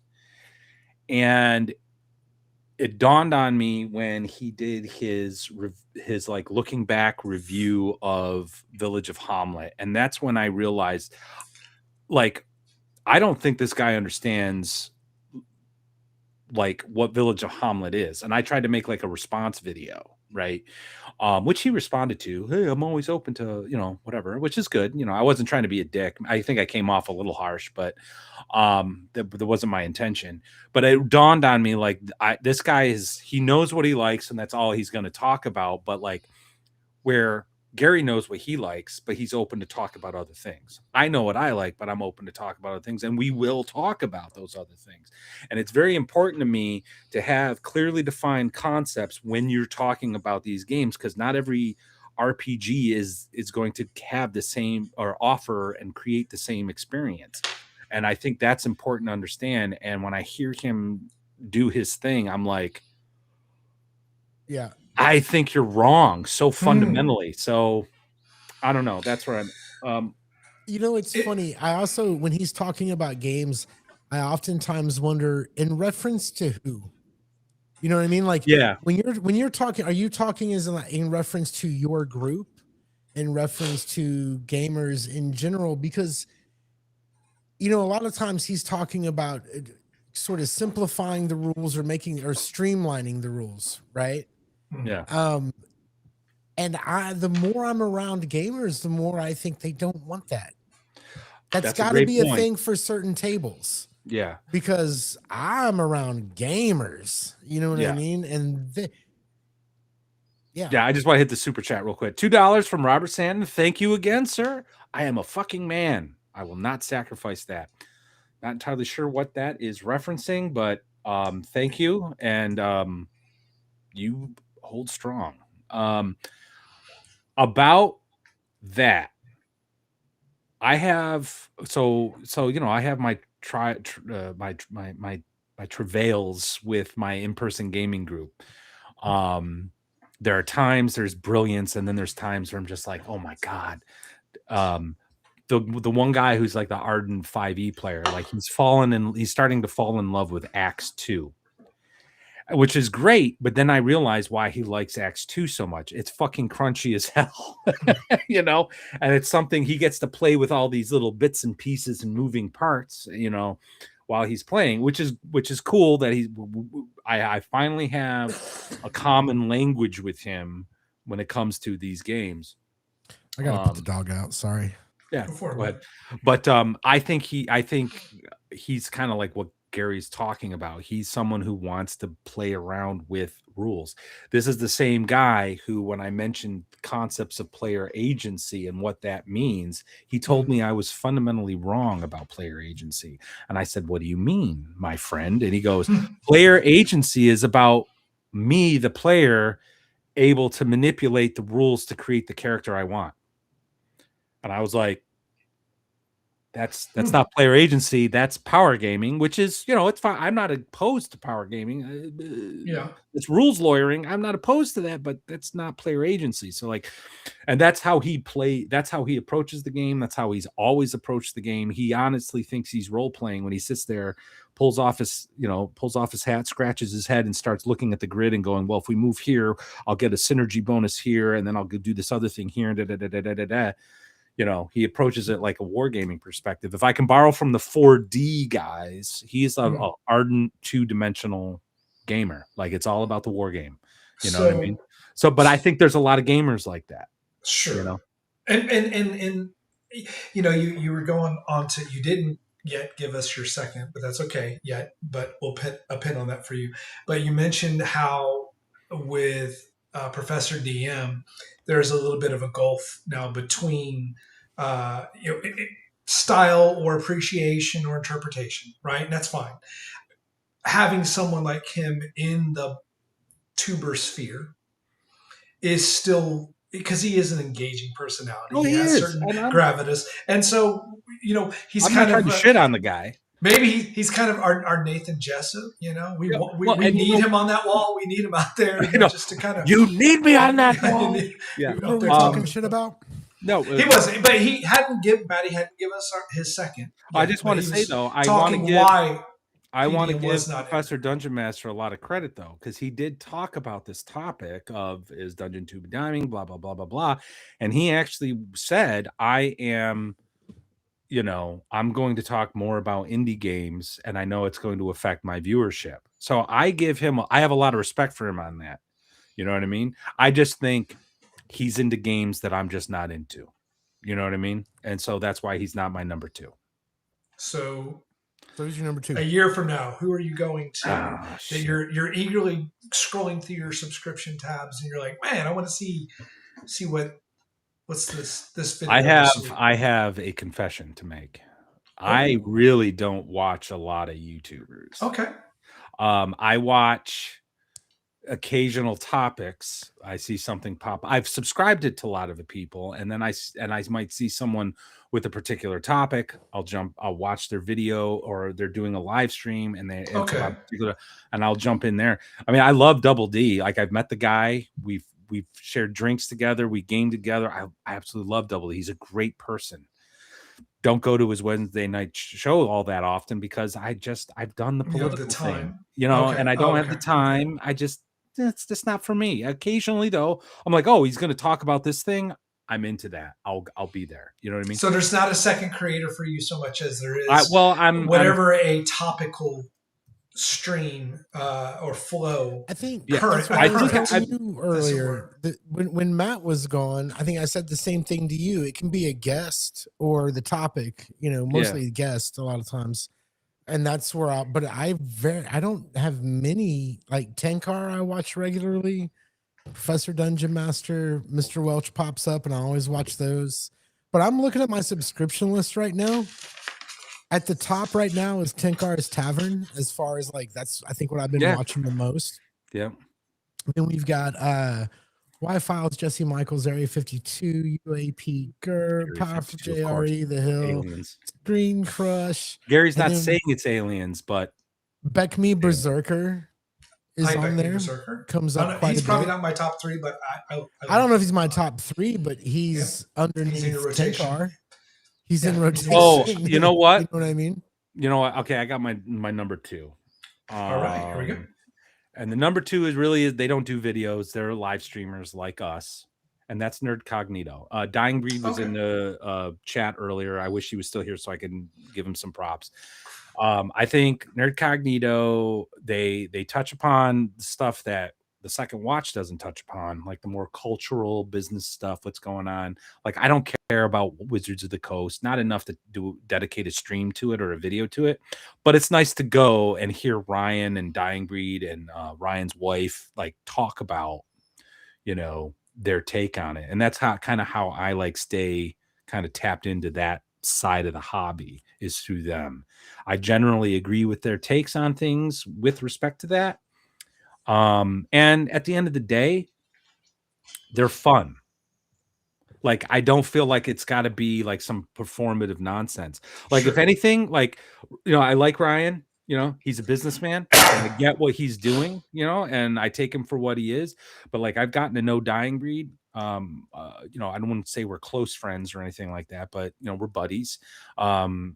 He's just, we see eye to eye on a lot of things. And even when we disagree, it's like when Gary and I disagree, it's respectful. You know what I mean?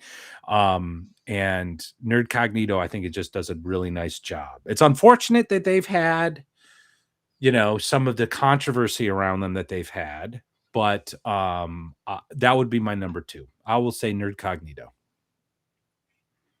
And 2 different itches getting scratched between Tenkar and Nerd Cognito. Yes, exactly. Right? Yeah. One is like laser focused on OSR. The other one is about the hobby as a whole. I frankly think I would love to see a second watch Nerd Cognito team up in something. And there's been some discussion about it. Nothing concrete, but I would love to do like a dual stream or something with them. But yes, Dying Breed is a good dude. He's very smart, knowledgeable. But anyway, that's my number 2. I can do number 3. All right. And I can explain to you exactly why. Real quick, hold on a second. Super chat, $2. Robert Stanton again. Thank you, sir. I love Nerd Cognito. It is always keeping us fed at North Texas. I know. Yeah. Not only is he going to help pay for the room, but he's going to pay for the first round of drinks. Thank you, sir. Yeah, Nerd Cognito's got 2 shows. They have the big show on Tuesday. I generally watch the Speakeasy on Saturday afternoons at 5:00 Eastern Standard Time because it's more like this show. They're laid back, they're having a few drinks, and they're just talking about some stuff. So anyway, go ahead, Gary. Sorry, I didn't mean to interrupt you.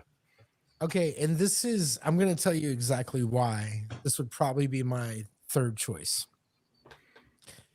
If I hear about a game, right? Somebody says, "Oh, have you played this?" Good to see you, John. This? Thanks, Have John. a good night. And I go to my YouTube feed and type in the name of the game. As long as that game is not like brand new, what's probably going to come up is at least one video, if not a short series, breaking down the mechanics. And that is Legion of Myth. Love them, hate them, whatever. When I put game-related search queries into YouTube, they come up. They have something to say about it. They're not stupid. Even if I disagree, there are times they do. There was a Stars Without Number thing that he got hung up on some shit. And I just wanted to be like, bro, like I did not agree, but they always have something on what I'm looking for. Yeah. You know what I mean? So, and given the topic, when you just come to different topics in gaming, I know he does a lot of panel things. I'm not a panel guy myself, but given the topic, that's where you're going to find people actually talking about that, minutia of the game. So yeah, Legion of Myth. And I think all of the YouTubers that I mentioned, Mr. Welch, Professor DM, and Legion of Myth all fit sort of different gaming itches that might need to be scratched during the week when I'm not playing a game. Mr. Welch, he talks like people I grew up with, talking about some shit I like. You know what I mean? Professor Dungeon Master kind of gives me a look at that other side of things, which, by the way, there is a particular sort of OSR YouTube video that I want to talk about at some point. But anyway, they all serve different purposes. I like seeing the other side of things, and Legion of Myth is like the encyclopedias, on the bookshelf. I need information about something. Legion of Myth. Robert, good to see you, man. Take care of yourself. Hopefully we'll see you next week. I want to actually piggyback off of Gary on the Legion of Myth as my number 3 because for a lot of the same reasons. Bro, hold on real quick. Okay. Mage's Mute. Okay. Here's the thing, man. You would have made number 3 if I had one more choice, because the puppets, bro. I love the fucking puppets. I want you on the show, and please don't take this the wrong way, but I want the puppets on the show. So, oh my gosh, how do we? We'll talk. Out, yeah, we should do that. Yes, I met Mage's Musings there. It was one of the first times I was on Legion of Myth. And that was that first time was really rough. I had like 3 hours of sleep, and I was like off in my head. I don't know. It was crazy, but it was a good time.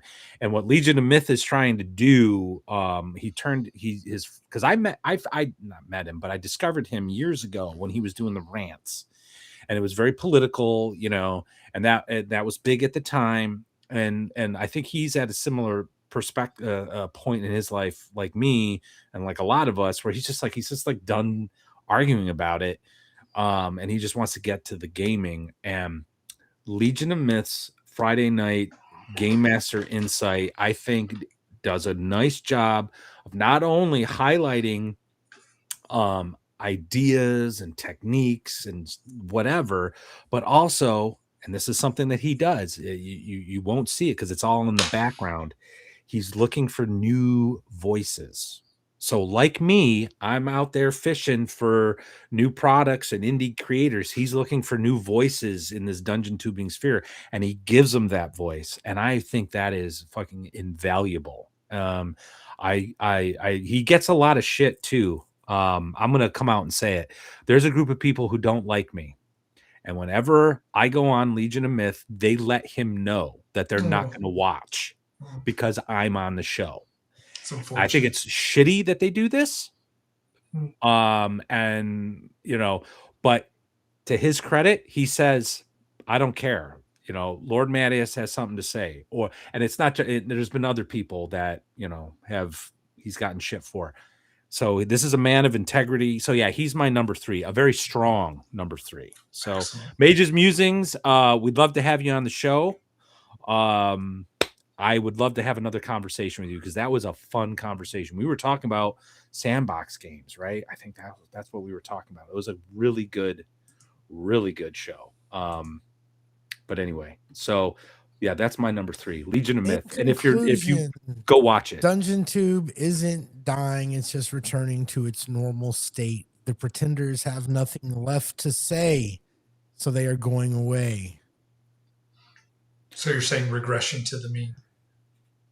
I'm just it cycles, man. There's one-hit wonders are very flashy, you know what I mean? But a real band like the Rolling Stones just keeps going. Mage's Music, we'll be in touch, brother. The fact that the fact that you guys were able to articulate why for each of your 3, and that they were very different answers, different reasons that you engage or entertained by that content. It tells you what they're doing right as creators, and that's something perhaps as you discover new ones, because there will be new ones. Yeah, they're the frontier of creators. So like my 3 are. Oh, what is this? Go ahead. I just want to address this. All my style. I'm on all over social media. I'm very active. So X is the best way to get a hold of me.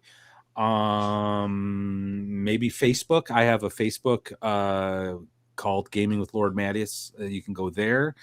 So yeah, just shoot me a DM. And we'll talk. I'm assuming you want to like collab about something. That's fun, Gary. That sounds fun. We were talking earlier, but I think we never came to a conclusion. So I think we're gonna just keep doing it. Veins of the Earth is awesome. I call it spelunking with monsters. It redefines the dungeon crawl from a Lamentations perspective. I was fortunate enough to get one of the last physical copies in existence. Hold on a second.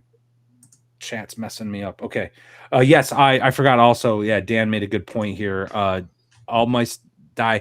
I have a Discord channel or server. The link's down below. If the link is broken, let me know. It shouldn't be, but that's a good way to get a hold of me as well. All right. Sorry. I didn't mean to interrupt everybody. Continue, Gary, please. You were growling. What were you growling about? I've got nothing left. Dude. I think he was thoughtfully grunting. Was it a thoughtful grunting? It was like caveman going. Yeah, it was. No, we're good. I don't even know what I was gonna say. Dungeontube isn't dying. I don't really give a shit. If you want to end your show, you probably shouldn't. If you can't make a living off your show and you need to end it, well, okay, that's why you were here. I mean, that's what you were doing here. And if it doesn't, I've got and I can't wait for the next fucking flashy show to come on with great production value. You know what I mean? I hope somebody does it and it's great. I'm not against everybody taking their shot, but that's kind of where I'm at right now. Dude, we grew up in a time where we would have TV shows with bona fide stars. And it would just not come on anymore. right? Like a show would get canceled and nobody fucking asked you anything. People just walked away. I just want So to the give idea a that some YouTubers can't make a living anymore to support themselves and they're going to walk away, but they got to make a cry about it video beforehand. Fuck off. yeah. Man, you know what I mean? How many TV shows did you love as a kid? No, that all I'm of a with you on that sudden because just at that point you're revealing like yeah, I've Goes back to incentive. yeah. You know, what was the incentive? My theory right now, if I'm saying a year from now, where am I at in still engaging and watching, subscribing, and anticipating, having that eagerness to see? I really do love to see, because the shift is real right now. The people that did come in under the big WotC umbrella over the past 10 plus years in these two editions are looking. They're now scouting. They're out there in the wild. They want other things. And the DTubers that are open to that are also in that very same space.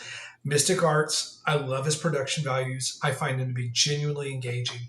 And I like seeing his journey as a guy who's only been in the hobby for about 10 years. He's really part of that generation of creators that's now going to OSR places, and he's doing it in real time. So he's someone that I just find, I find the way that he approaches all the little different micro elements. He's the anti-10 car. And I mean that with all good compliments to both of them. They both have very similar goals of edifying audiences, but they do it in very, very different ways. Hey. They could not be two very different. That's why. I just want to reiterate one thing because I didn't mention his channel except for earlier.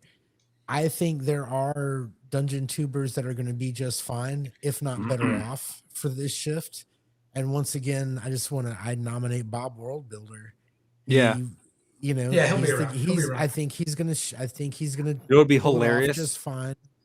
I'd love to get him on the show and get him drunk. That should be a goal. Hey, let's get him drunk. Nah, I could be completely wrong, but he reminds me of that friend that you give like a couple drinks to, and then you're like holding a garbage can up to his face the rest of the night. Well, Beavis and Butthead. And then there was Stuart with the Winger T-shirt. That's kind of how I see Bob the World Builder. Like, we should have him on the show. He's adorable. Reach out. Bob would not make my final I think it'd be a great but show. I think he serves a great role for the community. No, he's on that journey as well. Yes, I say it with all due respect. Absolutely. I just think he's a little too. Hey, we're gonna play role-playing games, guys. I'm just like, I don't know. Probably but anyway, listens to Fish. Hit the super chats real fast. Oh yeah. We got super chats. Yeah. Come on. Hold on a second. Why is the chat screwing up? There it is. First one from Jeff. Tennessee Tabletop Tavern, $5. I think that's D&D TTRPGs in general. The fad is over. The tourists have come and gone. The pendulum is swinging back. I, for one, am happy to see it. Kind of agree with that. I find sad in that is that it didn't have to be a fad. No, it didn't. WotC wasted all of their achievements. Like 5e or not, they had the sales pre-COVID. They were doing well. Yeah, and they tried to turn it into a lifestyle brand. Yeah, and it didn't the tourists have to weren't be a interested fad. in that. It could have been just this thing that we had. Anyway. Yeah, no, I agree with you. I do agree with you. And then Robert Santon again, brother, we love you, man. $2. Tell them to F off. Your channel is fantastic. F off. Done. Thank you. Thank you, Robert. We appreciate you, man. The other element that was mentioned earlier that is also kind of the thing that's always the owlbear in the room is consistency. And, when you find a creator, can they hold up over time to where they're still delivering in a way that feels like you're watching for the first time? I do like Baron Durop. Yep. I think that Baron's great. He just doesn't put out as much content as he used to. But man, oh man, the stuff that he had, like with geopolitics and so forth, which is a lot of the very same zip code approach that Chubby does so well. I think Daddy Rolled a 1 right now is someone I'm going to keep watching for a long time because of he does the due diligence, and he does it in a way that has a good intuitive flow, and it's good for the history of understanding the systems and how they're translative. But at the same time, also it just kind of rewards. It gives you that little like I was a fan back then, and he's hitting all those notes, and it's like so. But at the end at the end of it, I usually filter out the ones that I don't come back to if I see that they're very high on ego, superiority quotient, or if they're over evangelizing. Those are the ones that fall by the wayside for me. So there's been some that I see that I'm like, okay, they're good to a point, Yeah. but then it's like, man, the juice isn't worth the squeeze. Yeah. I don't want to. So, but to our birthday boy, we did not allow you to be picked in this because we all agree what you're doing right now is incredible work. Chubby. Yep. The praxis, the view on the praxis piece, and just the whole order of ops and why it exists. You're doing tremendous work on all sides of the screen. See fun. So keep that up. I think right now Chubby and Tank are really the winners as far as I agree. The quality of their content. I think is really good.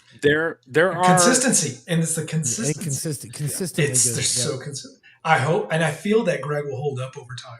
Yeah. Like provided he doesn't have some additional distraction when he goes rabbit holing creatively towards some new muse. But man, if you line up any 10 of his videos or any 5 of his videos, and they're just on point. Yeah. Consistent. But I also there I think there are some creators out there that are very talented, like Chubby, who they have a social media presence, and to your point, Brian, like the success has kind of gone to their head. You know what I mean? And it's just like getting through, even if it's a good take, it's just like getting through the video is like I'm not interested in seeing you circle jerk yourself. You know what I mean? Like I don't want to be a part of that. So, and I was just we have someone just joined the Discord server. All mice die. Thank you for joining, sir. And I just told him in the server, Gary and I take pride that we can disagree without being disagreeable. There have been times, and people who've been watching the show since the beginning, where Gary and I have had one too many drinks and we're yelling at each other by the end of the show, to the point where people are texting me, "Hey, are you guys all right?" And we show up the next day. We show up the next week laughing, joking, and moving on. We're friends first. We talk after the show. Yeah, we're friends first. For a long time. We're just, we had a little disagreement, and that's all. So and that's what this show's about. And I feel like this kind of dovetails into the whole tribal thing too. I tune out the moment I feel like I'm participating in your ego stroke. I don't want to watch your show. I don't want to watch your stream. I don't want to watch your videos. I might buy your product still, but I'm just not interested in that stuff. So anyway, on the flip side for a moment, if I may, being so, I guess, connected to you guys over the past half decade, seeing the evolution of the channel and seeing how you both just really have enriched the hobby in your own way. Gary, I've told you this before, and I stand by this. I think you're one of the best interviewers in the business. You just have such a wonderful way. It's not a business if you don't get a check, bro. Well, we are just talking. Brian, compensation aside. The more you speak, the more I have to pay him. But who's fucking getting paid? So who's getting paid, man? I really think that you're so talented at getting the natural person out who is on screen for the first time or in chat. You're one of the best. I really feel that you're one of the best pure interviewers I've seen. I'm gonna and then Maddie, I'm gonna move over to you, and then I'm gonna shut up for a bit. Like I usually mostly quiet during these streams, people know. But for you, your passion, your sense of, and it's the lawyer in you, we know, when you stamp your foot on the ground and start doing your skunk thing with the 2 claws and start, and you care. Your passion is absolutely admirable for the hobby, and you need that as a creator, so you have wind in your sails when others try to deflate you. Well, I appreciate that. And I'm a few drinks in, so I guess this is the portion of the night where we get a little lovey-dovey, I suppose. But he's gonna leave. He's got to deal with some stuff. Get your fucking rings on. Okay. Gary has definitely added value to my channel. And there's no doubt about it. Gary has, I think it's a Texas thing. I think it's a Southern thing. I'm a bitter fucking New Yorker. We don't like talking to people unless we absolutely have to. And I saw that. It's just not just him. It's also you, Brian. When I was in North Texas Con last year, I'm sitting there like, oh my God, there's James Raggi. You know what I mean? Like, I'm totally fanboy. Gary's like, let's go up and talk to him. I'm like, what? You know? So the two of you have definitely added a lot to the channel, but more importantly to my own gaming. And that's one of the reasons why I knew when we first met and we were doing that podcast that we were on to something. I knew it. It's unfortunate that, COVID sort of ended and you guys had to go back to work. New York stayed closed down for another year. So I was left kind of like, what do I do? So I started my own channel. And I would not want to do this journey. And I hate using that expression, but I will use it now. I would not want to do this journey with anybody else. You guys are great. I love both of you. This channel has been amazing. It's gotten amazing because of you. Gary's got to go do something. Maybe he doesn't feel comfortable with all this lovey-dovey shit. But I do appreciate your comments, Brian. And I want to say everything to the chat. Like, you are very much a part of the Second Watch as well. I got some things. We've been talking about memberships. I've been looking at t-shirts and stuff. Like, we want to develop this community. It's just I have my personal hangups that I'm getting over. And after North Texas Con, you're going to see some more changes. So, Flint, good to see you, brother. Next week, Flint and Erudite DM are going to be on, and we're going to be talking about Shadow Dark stuff, third-party Shadow Dark stuff. We're looking forward to that conversation. Are you coming back, Brian? Are you going to be here next week? You should be. It's the Shadow Dark conversation. I know. I just feel that I'm going to be too amped. I think I'll do good in stream. Okay. Well, so I want Flint and Erudite to have their time. Right. It's great to have both those guys on. I hate detracting from other guests. So $2 super chat from Robert again. Thank you, sir. You were all fantastic. Thank you. Robert, you're fantastic. The chat's been fantastic. Is Dungeontube dying? I think the wheat is being separated from the chaff. This show is not going anywhere. But are we even though it's like given our numbers, is our show like everybody making a living here? That's, no, you know but that's not what it's about. Like, we are exactly that's the channel is growing. Number one, number two, people know who we are, and they know we're the fun guys, and they know that we have a passion. To Brian's point, we have a passion for the game that's beyond the commercial. You know what I mean? Like, we don't talk about the politics. We don't really talk about the business side of stuff. Like I said, I go to Nerd Cognito for that. You know what I mean? We talk about the nuts and bolts of what it is to run a game or run a system, talking to somebody. You know what I mean? We have roughly 5 minutes.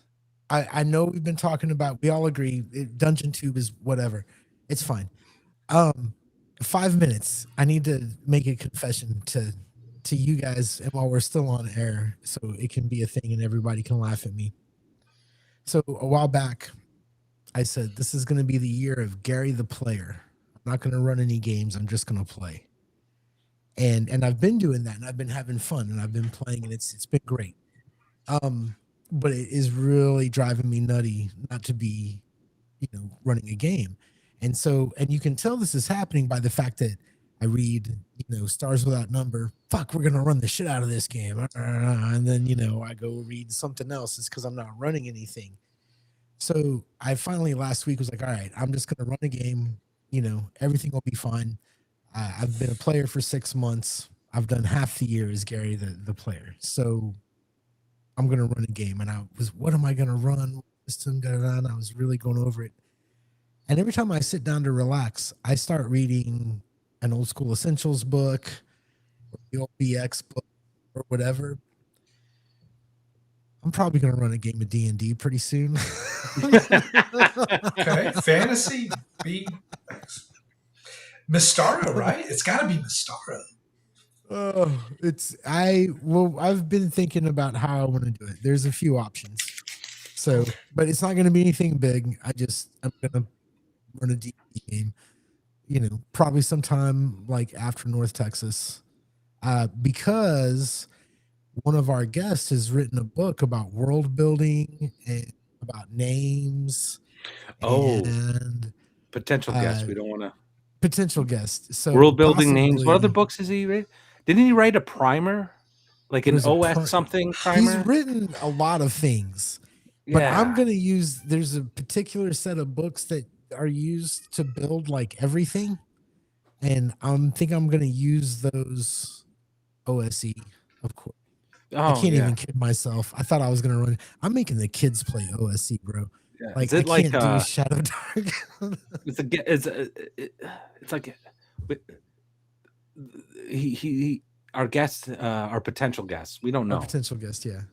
It's like a bird, right? Like the last name's like a bird. I don't know, but his books are huge. They're like tomes. Yeah. You know what I mean? They're like classic. It makes me want to build adventures and stuff.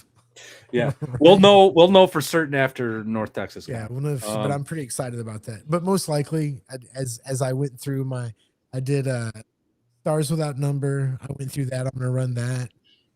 Potentially, as long as we don't fuck it up. Yeah. There was Stars Without Number I was gonna run. Then there was I went through about a week where I was gonna run a Genesis game, and then we talked to Bear, and I was like, "Fuck it, I'm gonna run Marvel." But really, I'm just gonna play D&D. Yeah. So, yeah. I've actually been itching to run something. After talking with Bear, something I've been messing around with for a year. I want to run a supers game using Heroic. After North Texas Con, I'm gonna start recruiting for an actual play. It's not going to run on YouTube though, because YouTube doesn't like that, and I want to keep this channel sort of pure of actual play stuff. So we'll run on Rumble. I'm going to experiment with Facebook, okay? But I'm going to run a heroic game that takes place in World War II, and it is in the same universe as the universe Gary Lewis created with The Row. I'm very excited about that. I will be running a Marvel game after he's done with his game. Yes. So, hold on a second, dude. I'm a Matt Finch fanboy, like Lord Mattis is a Ratchet fanboy. Well, that's good to know. I have no idea why you're bringing up Matt Finch. I don't know. But yeah. I'd like to run something like that for the channel, the YouTube, the dungeon tubing stuff. So, but yeah, we're here to stay. And it's number one reason is because you guys make it possible. And you guys seem to understand what we're trying to do here. We just want to talk about games. We're not here to get mad about someone not using one-to-one time. We're not here to get mad for someone playing fucking Fate Core or whatever. We're here to talk. We're here to talk about dungeon mastering, game mastering. We're here to talk about this stuff, and have a good time while doing it. And we appreciate all of you. And the three of us became friends because we all had that same understanding that this is supposed to be about fun and making friends and making connections and all that stuff. So, is Dungeontubing dying? Probably not. I do think it's contracting, but the second watch and this channel is going to continue. It's going to perdure, as they say. It is going to take a fucking nap, though. I'll tell you that. Like, I'm going to take a nap. I'm going to go to sleep in a minute. Gary's tired. We're not going anywhere. Yeah. So, but I think that is it. I'm just gonna make an open invitation. Like, look, if you got something to say, we'd love to talk to you. You got a product, you know, we want to talk to you about it. Hey, Gary, this is me fishing. Okay, I'm throwing the net out.